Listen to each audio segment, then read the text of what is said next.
na hili ndio zao pekee ambalo sokoni inauzwa kwa dola. Hapa ukiwasikia wenyewe wanazungumzia dola na mafanikio yake. Lakini kubwa, mimi nisisitize, moja, wakulima wa wilaya ya Musoma wahakikishe kwamba wanajikita katika kulima zao hili la pamba.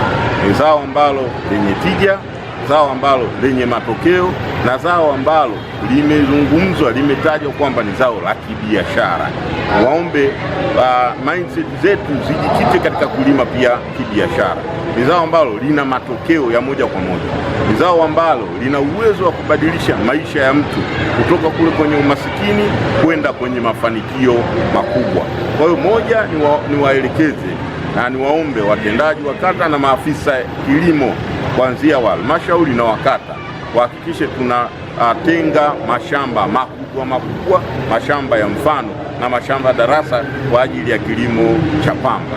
Lakini la pili, lazima tuweke mazingira bora na mazingira wezeshi ya mkulima wa pamba aweze kulima na kunufaika na zao hili la pamba. Lakini tatu, baada ya kufanya biashara, tunachotaka kile ambacho mkulima anachotakiwa kunufaika nacho, basi apate yale matunda na matokeo yake.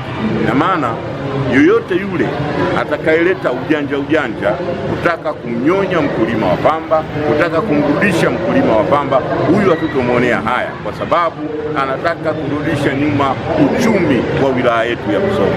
Kwa hiyo niwaombe, niwatie shime wakulima wa pamba, waone hii ni fursa, kwa sababu pamba ni dhahabu nyeupe. Kwa hiyo tutaweka mkazo, nami kama mkuu wa wilaya nitahakikisha naweka mkazo na ongeza hamasa, na mimi nakwenda mguu kwa mguu katika kuhakikisha tunaongeza tija, lakini tunaongeza uzalishaji wa kilimo cha pamba.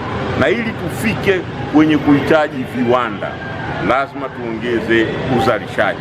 Nitoe rai hapa kwa maafisa kilimo, watoke ofisini waende kule ambapo wakulima wa pamba wapo.